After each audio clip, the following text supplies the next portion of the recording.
Mark Henderson had moved into Oakwood Estates, hoping for a quiet suburban life. As a single father and a paramedic, he valued peace and order but had little patience for unnecessary bureaucracy. The neighborhood, at first glance, seemed perfect: pristine lawns, neatly aligned mailboxes, and a community that prided itself on exclusivity. Yet, it didn't take long for him to learn that the peace came at a price, and that price was named Karen Delacroix.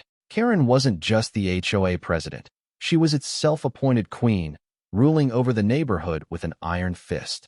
She dictated everything, from the color of seasonal decorations to the height of porch lights.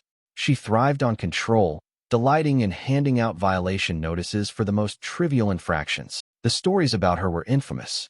Neighbors whispered about the time she made someone repaint their house because the shade of beige was too aggressive, or the time she personally measured grass blades to issue fines. Mark had never been one to stir trouble, but his first real brush with Karen came when he questioned why the HOA kept changing the security gate code every 2 weeks.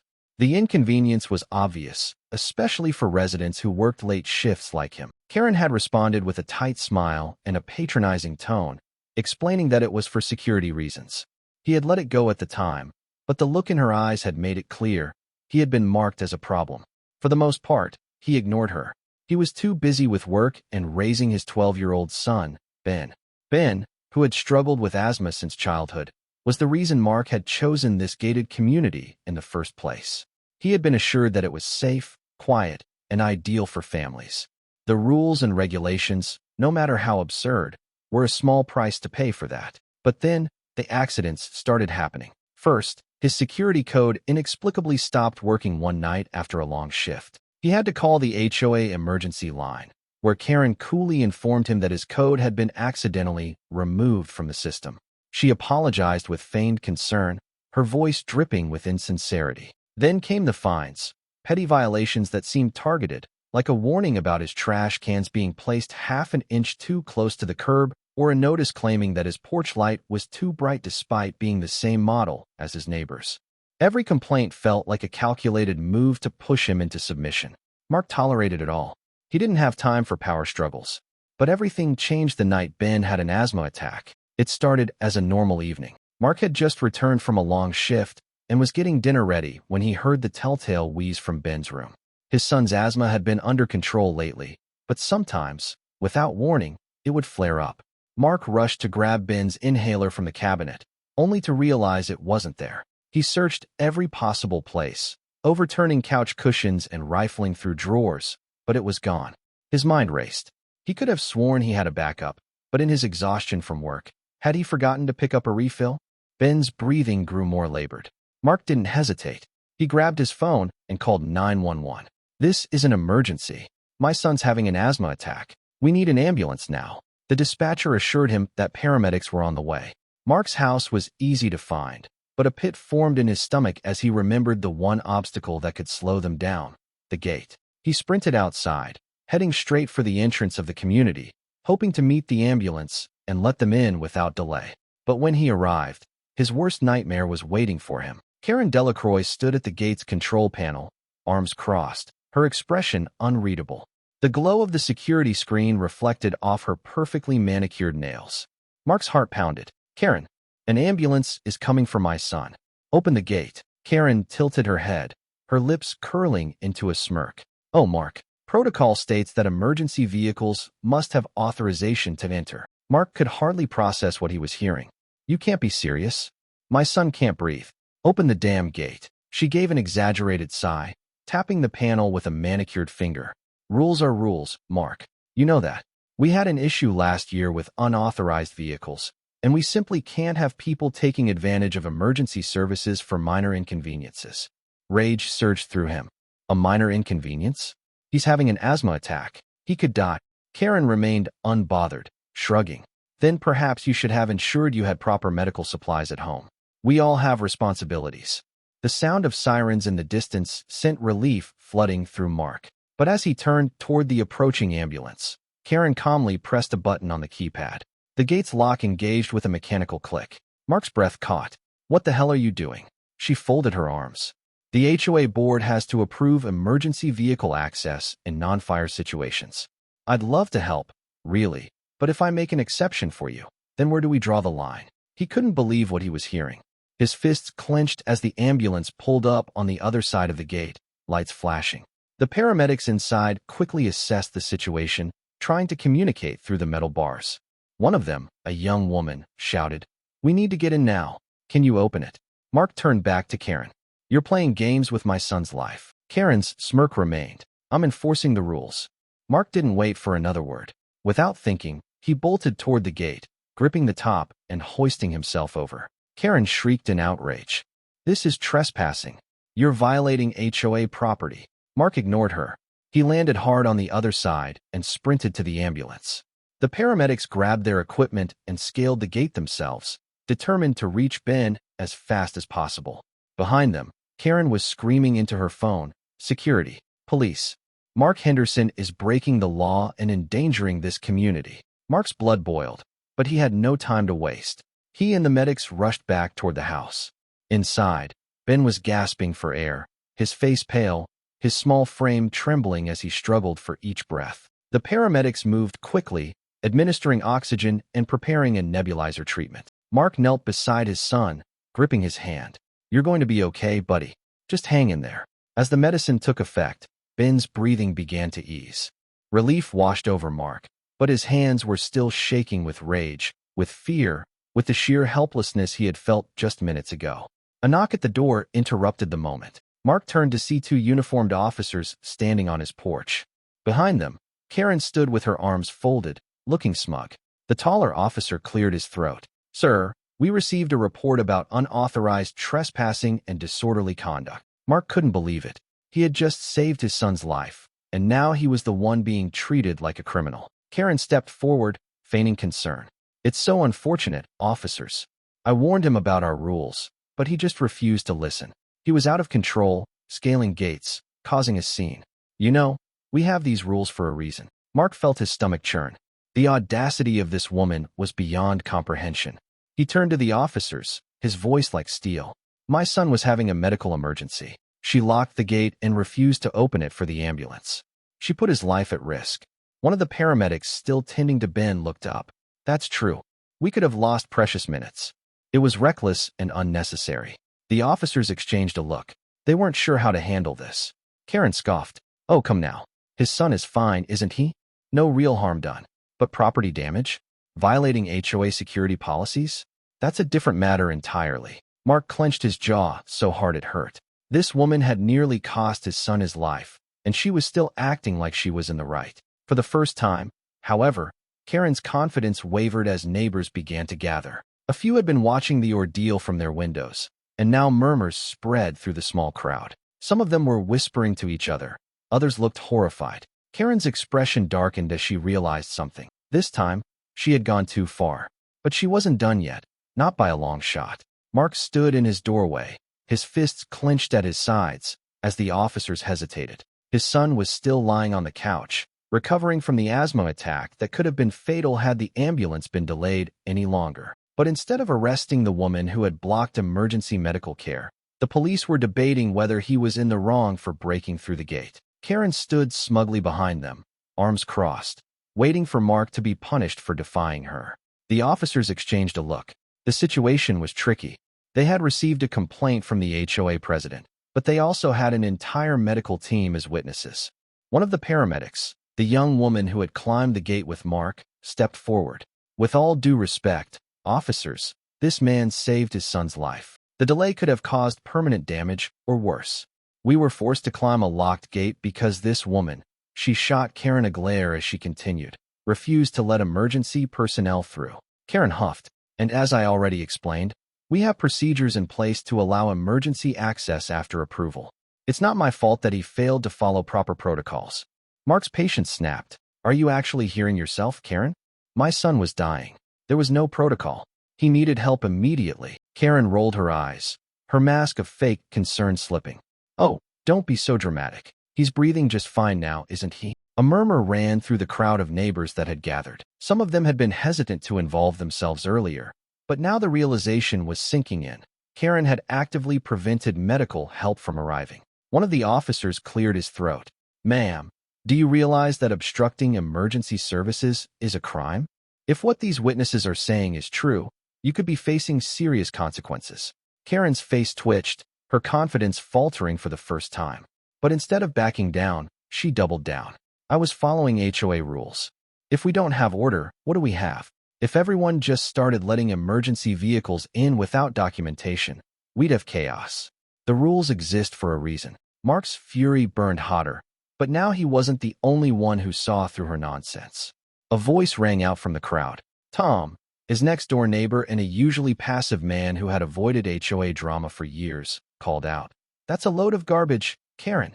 Karen's head snapped toward him, her lips parting in shock. Tom had never spoken against her before. You didn't stop that ambulance because of rules, Tom continued. You stopped it because you wanted power over Mark. You wanted to punish him for questioning your little dictatorship, and you didn't care if a kid got hurt in the process. A few heads nodded in agreement. Someone muttered, she did the same thing to me last year when my dad fell. The paramedics had to break the lock. Karen's eyes darted around, panic flickering in them. For years, she had ruled with fear and intimidation, issuing fines and threats to anyone who defied her.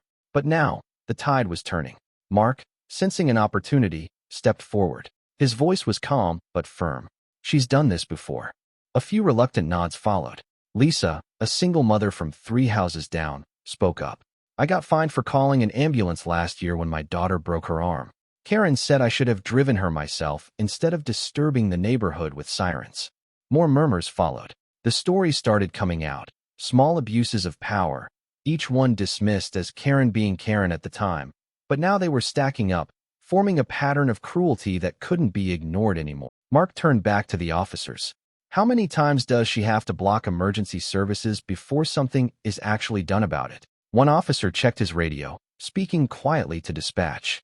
After a moment, he gave Karen a long, unreadable look. Ma'am, we're going to have to take a formal report on this. Karen's composure finally cracked. You can't be serious. I'm the HOA president. You should be arresting him for trespassing, not harassing me for following the rules. But even the officers weren't buying it anymore. One of them handed Mark a clipboard.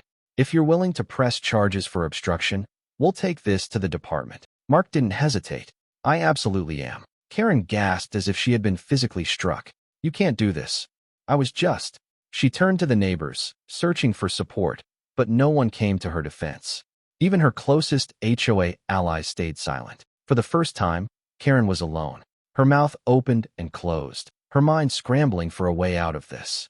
She had spent years controlling this community, issuing fines, making rules, and ruining lives in the name of order. But she had gone too far this time, and now Mark was leading the charge against her. As the police gathered statements, Karen's desperation grew. This is a mistake. I was only doing my duty. You'll all regret this. Mark crossed his arms. No, Karen, you will. She had built her power on fear and isolation, but now she had created an enemy she couldn't intimidate, a father who would do anything to protect his son. And he wasn't alone anymore. The moment Karen realized she was losing control, her entire demeanor shifted. Gone was the smug superiority, replaced by a frantic desperation to salvage what little authority she had left. But the damage had already been done. For years, she had ruled Oakwood Estates through intimidation, issuing absurd fines, enforcing arbitrary rules, and making examples of anyone who dared question her. But today, in front of the entire neighborhood, she had exposed herself as something far worse, a liability. As the officers continued taking statements, the neighbors who had once been too afraid to speak up found their voices. Lisa stepped forward, arms crossed. So, Karen, what exactly was your excuse when my daughter broke her arm and you wouldn't let the ambulance through? You said I should have planned better for accidents, didn't you? Karen's jaw tightened, but she said nothing. Mr. Alvarez, a retired lawyer, adjusted his glasses and stepped into the growing circle of residents. I'd like to remind everyone that HOA presidents are not above the law. Blocking emergency vehicles? That's a criminal offense. And if multiple residents have had similar experiences, we're looking at a pattern of negligence and abuse of power. Murmurs of agreement rippled through the crowd. A few people pulled out their phones, filming the scene. Karen standing there pale-faced as her iron grip over the community crumbled before her eyes.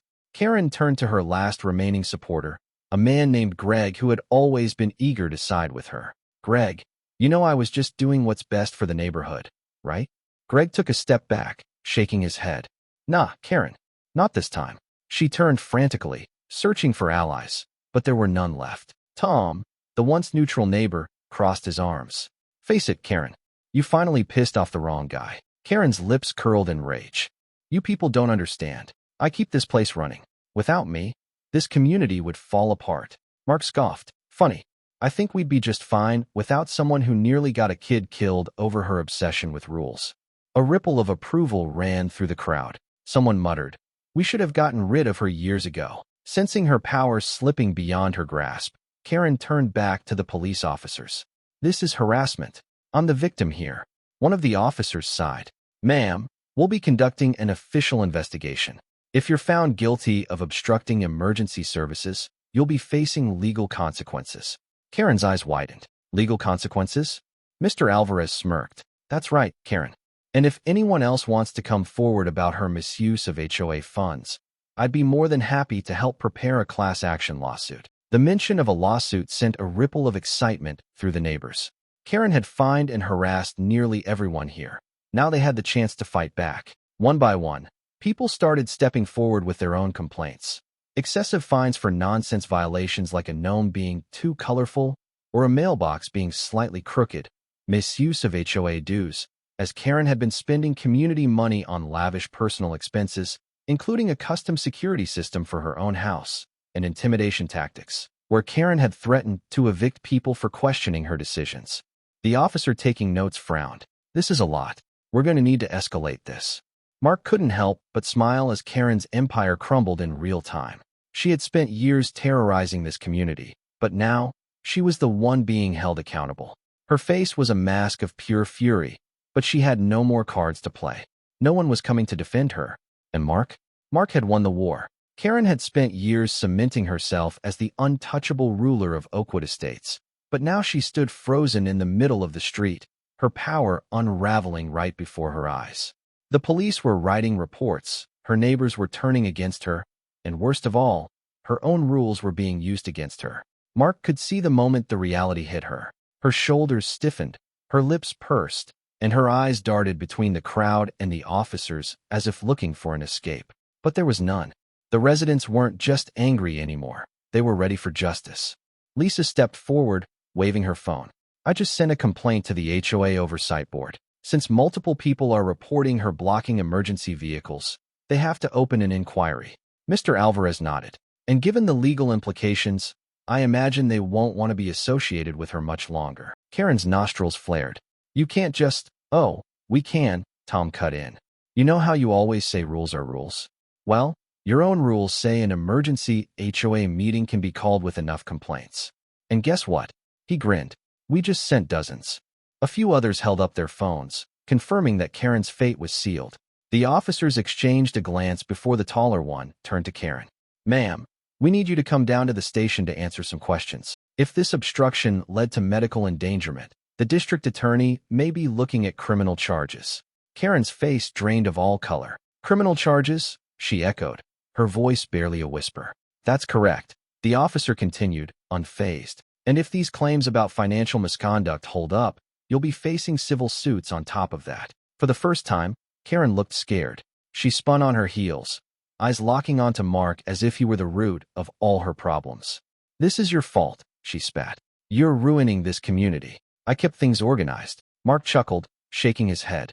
No, Karen, you did this to yourself. Her lips trembled, and for a brief second, it almost seemed like she was about to beg, but her pride wouldn't allow it. Instead, she turned on her heels and marched toward her house, brushing past neighbors who no longer respected or feared her. But it wasn't over yet. Before she could reach her driveway, Greg, her former supporter, called out, Oh, Karen, I almost forgot. You're fired. Karen whirled around. What? He held up his phone. The HOA board just voted to remove you as president. You're done. A murmur of excitement passed through the crowd. Karen staggered back as if physically struck. You can't. We did, Lisa said with a smirk. And don't worry. A full audit of HOA funds is coming next.